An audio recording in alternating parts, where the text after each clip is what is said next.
Come and listen to my story about a man named Jed, a poor mountaineer, barely kept his family fed. And then one day he was shooting at some food, and up through the ground come a bubbling crude. Oil, that is, black gold, Texas tea. Well, the first thing you know, old Jed's in the midair. Kinfolk said, Jed, move away from there. Said, California is the place you ought to be. So they loaded up the truck and they moved to Beverly Hills, that is, swimming pools, movie stars, the Beverly Hillbillies.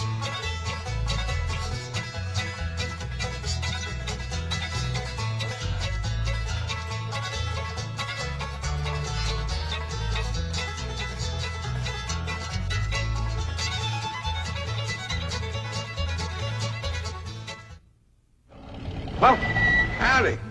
Well, now, ain't that handy? That, Pa? Where the road takes a bend in here, runs right by the front door. No, Mr. Clampett, this is your driveway. It goes with the house. Is this thing a high? Oh, yes, indeed. It was built by John Barrymore, one of our finest actors. Pretty fair stonemason, too. Hey, Jed! This here is dandy soil. Fine, Granny. We'll commence plowing tomorrow. But this is Beverly Hills. Dirt is dirt. Yes, I know, but why don't we look around inside, eh?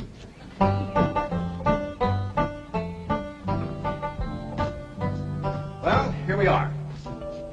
I hope you're going to like this place I picked out for you. Maybe a trifle larger than what you're used to, but I feel a man with $25 million in my bank should live in a manner that... Come in, this is your home.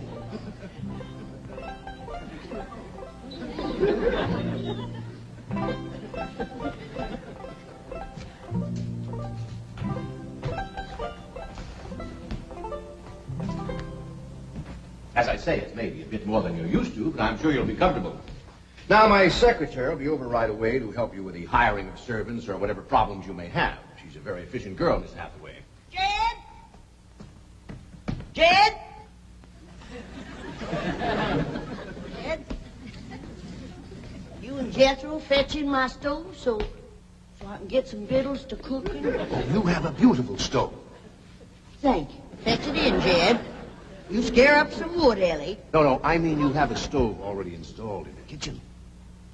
Where's that? I'll show you. Excuse me. Ellie, you go with Granny. She'll still need you to fetch some wood. Sure, Pa. Uncle Jed, guess what? There's a whole nother house up here. Jethro come down from there. Like as not that belongs to somebody else. This is your kitchen. Oh, and here's the stove. The last word in food preparation. And speaking of food, you'll find everything you could possibly want stored right in here. Eh? Huh? Well, I'll leave you ladies to your culinary delights. Au revoir. Bon appetit. Talks gibberish. You seem to set a great deal of store in this here stove, Granny. Well, we'll see. Elly, you run out and fetch some wood. I'll get a fire going in here and we'll see. Jethro, I hope it's all right for you to be missing school. Oh, sure, Uncle Jed. They ain't straight in the 5th grade. You in the 5th grade already? Starting this year.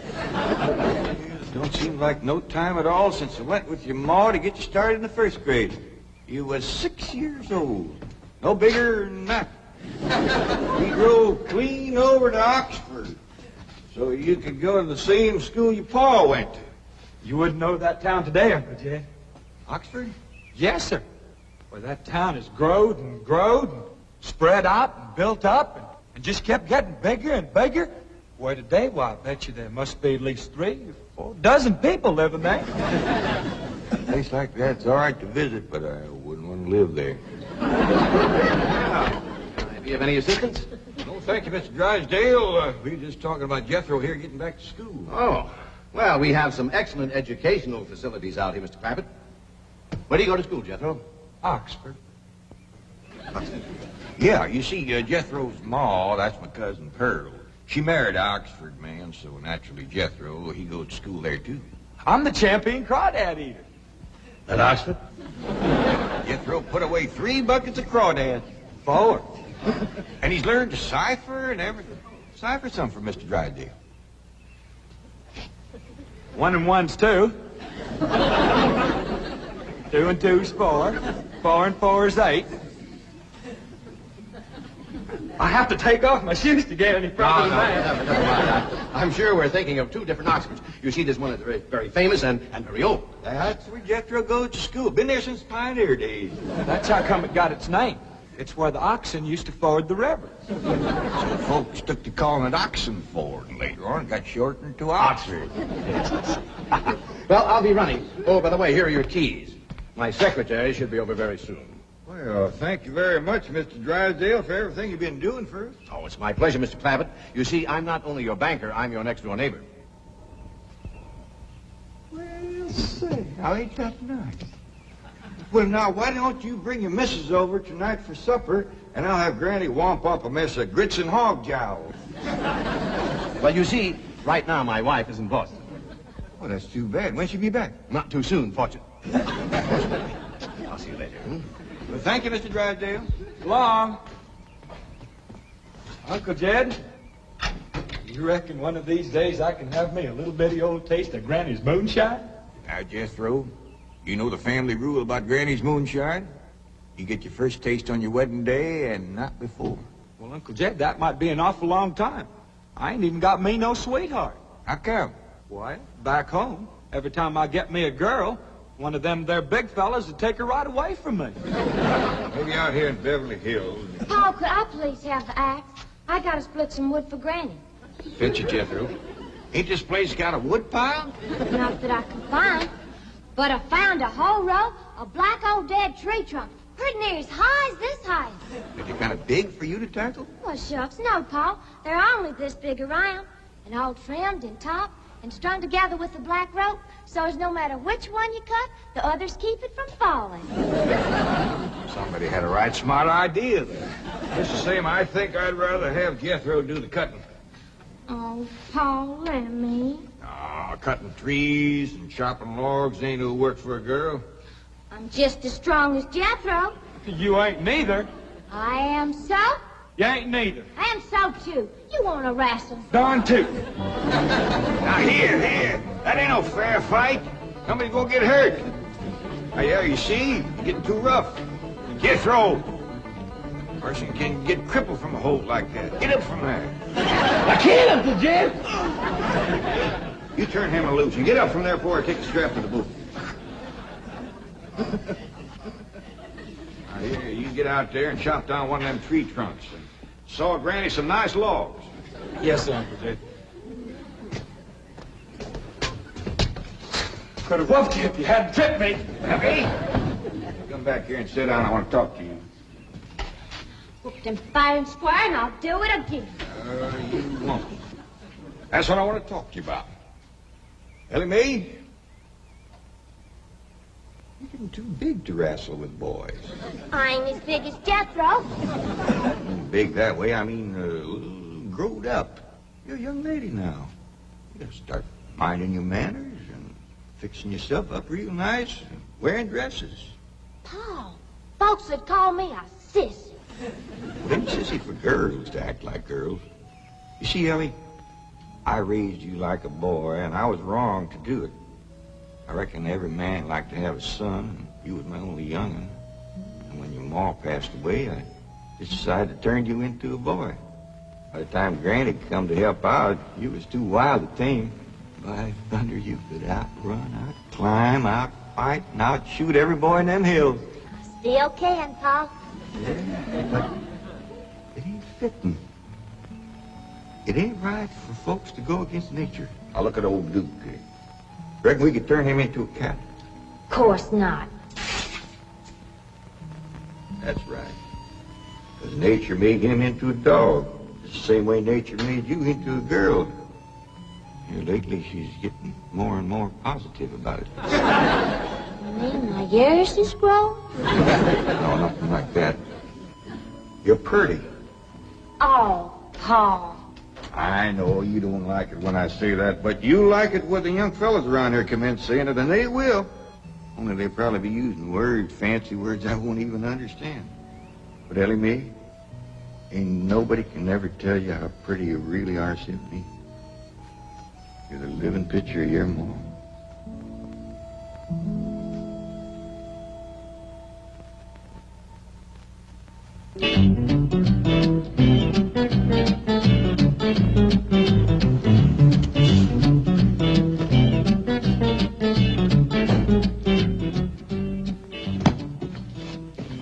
You still here? I thought you were going up to the Clampetts estate. I didn't think it prudent for us both to be absent simultaneously. In the event of crises... The only crises you have to worry about right now is keeping Mr. J.D. Clampett happy. Now get up there. Tell me, how did he like the flamingos? What flamingos? I thought pink flamingos around the swimming pool would add a rather elegant touch. Mr. Clampett is not a man educated to elegance. That will take time. Right now, there are more pressing problems. Of course, getting settled, the servant problem. Well, whatever they are, just get up there and solve them. Now, J.D. Clampett is this bank's largest depositor, and I'm making his satisfaction your responsibility. I accept the mantle of responsibility with which you have cloaked my shoulders. And I shall so conduct myself that if this great financial institution shall last 1,000 years, people will still say, this was their finest hour. Handy wood, all right. Got a lot of pitch and tar in it. Ought to burn real good. Yeah. That flimsy grate holds up. Granny, this is the top of that tree trunk. The one I should split it up to? No, just leave it outside. Yes, sir.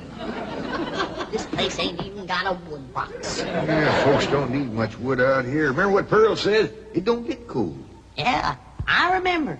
It might not get cold in the day, but it sure freezes solid at night. How you know? I'll show you how I know. Every bit of food in this here storage bin is froze harder than a rock. Yes. Look.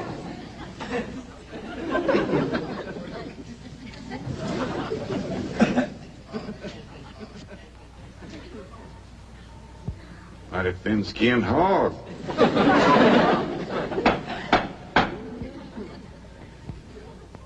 But I'll be doggone. Take me 2 days to thaw out that ham before I can ever cook it.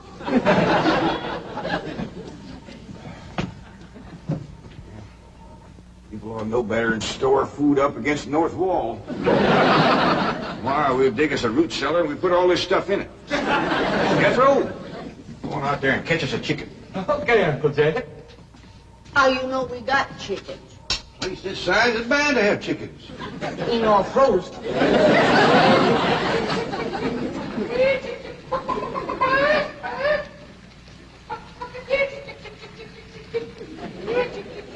Chick, chick, chick, chick, chick, chick, chick.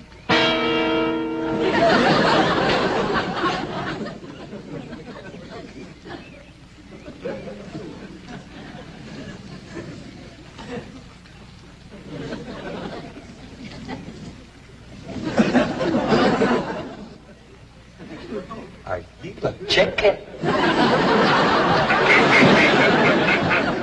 Here's that bucket. You want it? You take it, Elly. See if you can find a creek.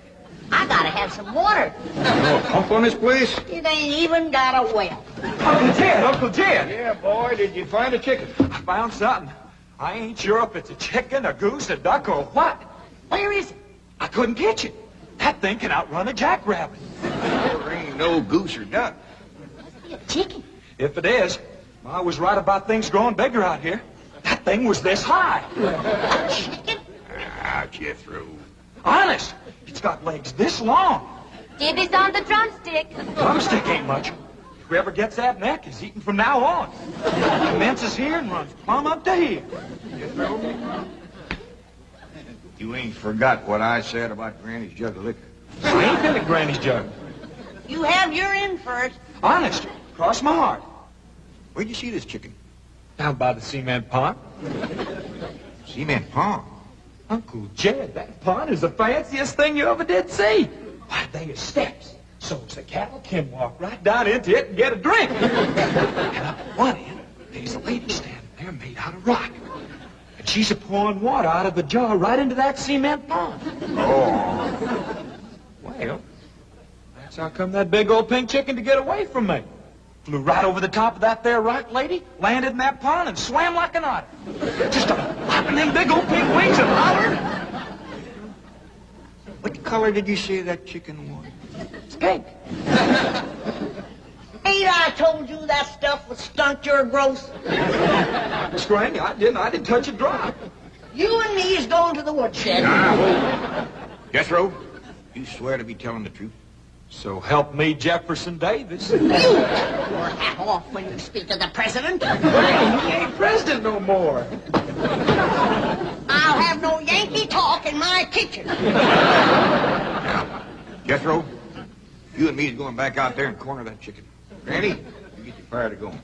Elly Mae, you sweep up out front and keep your eyes open for that Miss Hathaway. I'm counting on her to take you in hand and get you in the right kind of clothes. Come on. Chicken.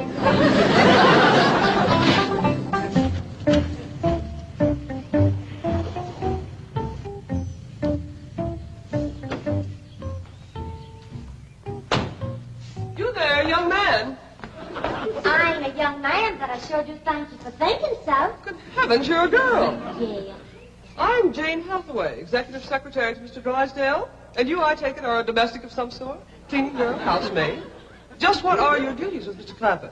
Well, he sent me out here to sweep up. But he said you'd take me in hand and get me in the right kind of clothes and everything. Indeed, I shall. We have a complete servant's wardrobe from chef to chauffeur. Come with me. What in the name of Thomas Chippendale is this? Has Mr. Clampett seen this disgraceful and unsightly mound of debris? Oh, yes, ma'am. This is all his. Oh, what charming antique. Just like you said, Jethro. Rock lady pouring water into a cement pond. Yes, sir. And over there's where I seen that great big pink chicken. Only thing is, it don't sound like a chicken. It makes a kind of hollering noise.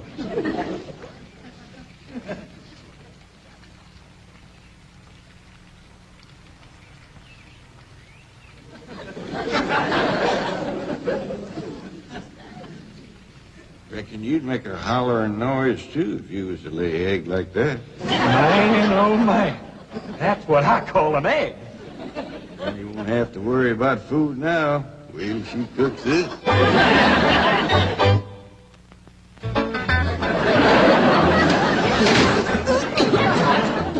That flame city stove don't draw worth nothing. Granny, look at this egg. What's all the smoke? Stove don't work. Probably just a stuffed-up flue. Ain't got a flue, ain't even got a stovepipe. Well, I'll get the shovel and a hoe and rake it out of there. You keep this egg.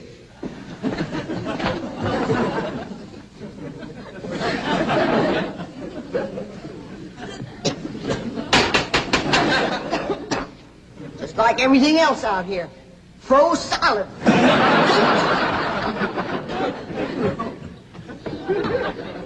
Really, my dear, you look quite charming. Well, I feel like a dead blank fool. Oh. Just a moment. Get something, I'll be right back. Oh, that was my pa. I take it he's a gardener. Oh, yes, ma'am. Pa just can't wait to commence gardening. Perfect. However, as though I admire his enthusiasm, I must forbid him access through the main entrance. Now, tell me about the rest of the staff. Is there a chauffeur? A what? Someone who does the driving. Oh, yes, ma'am. That's Jethro. Of course, I don't reckon he can stay around very long. He's got to get back to Oxford and go to school. Oxford? He attends Oxford University? Well, he just calls it school. Pa went to school there, too. Oh, yes. Old school time. Great pride, those Oxford men.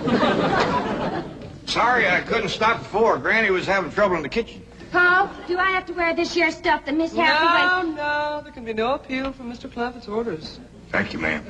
Glad to see you taking a firm hand. Elly Mae, that's right pretty. Makes you look taller. She's got me walking on pegs.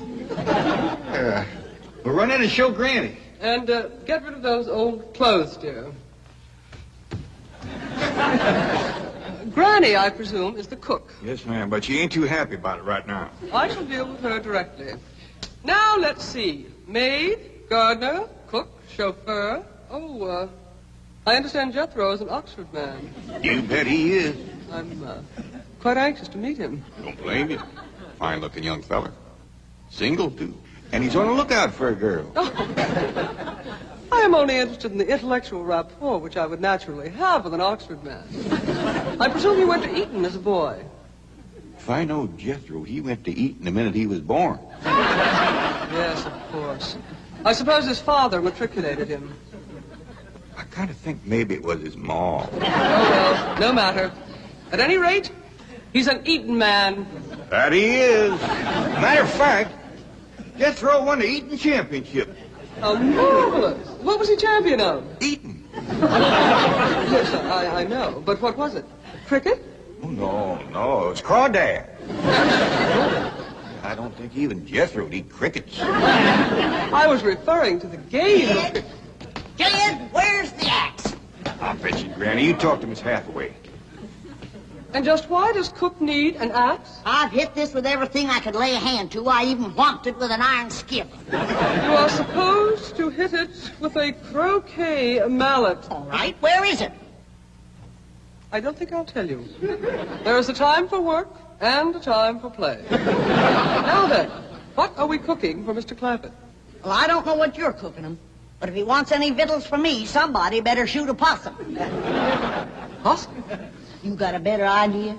But of course, a nice big fluffy souffle. All right. You shoot it and you skin it. You don't even know what a souffle is. What kind of a cook are you? I'm a cook with a stove that don't draw, food that's froze solid, chickens that can't be caught, eggs that can't be broke, and a smart alecky city woman telling me my business. That's what kind of a cook I am. Mind your tongue, little woman. I can have your job. You sure can, and the sooner the better. Jethro's coming, and just wait till you see what he's got. Thank heaven. Now I can have an intelligent conversation. Look, Granny, I got that big chicken. I hope it ain't as tough as its egg. That is a flamingo. Oh, no, ma'am. That's my nephew, Jethro. Jethro, say hello to Miss Hathaway. I didn't mind him. This the big dangest chicken you ever did see. You go to school at Oxford? Yes, ma'am. I'm in the 5th grade. Stop bragging and wring that chicken's neck. Elly, babe! No, stop, you barbarian. Don't harm one feather of that beautiful bird. I've taken just about as much as I'm going to take from you. Yeah, Granny. Elly, you get the fire going under the big kettle outdoors. Young lady, where is your maid's uniform? I ain't gone away. Oh, yes, you are. No, I ain't. Oh, yes, you are if I must subdue you forcefully. I wouldn't try that. Tried to tell you. I'll set on her, Elly. You get the fire to go. Now, here, Granny. Come on, let her up. Get off of her. You are discharged. All of you. Sacked. Fired. And you are the most incompetent, insubordinate, belligerent group of domestics it has ever been my misfortune. Hathaway! Ah, Chief. You're just in time to help me take disciplinary action. You're fired. I've already told them. Not them, you. These people are the Clampetts. Clampett? Yes, that's right.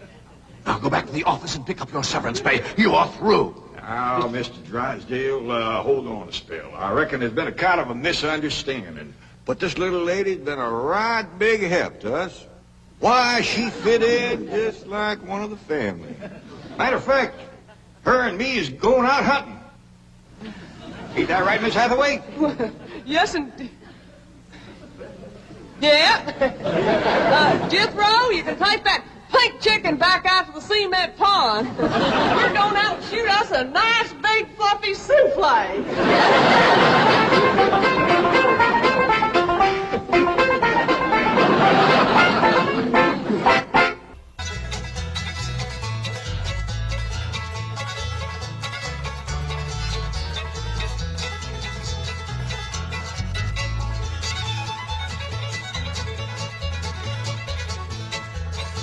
Well, now it's time to say goodbye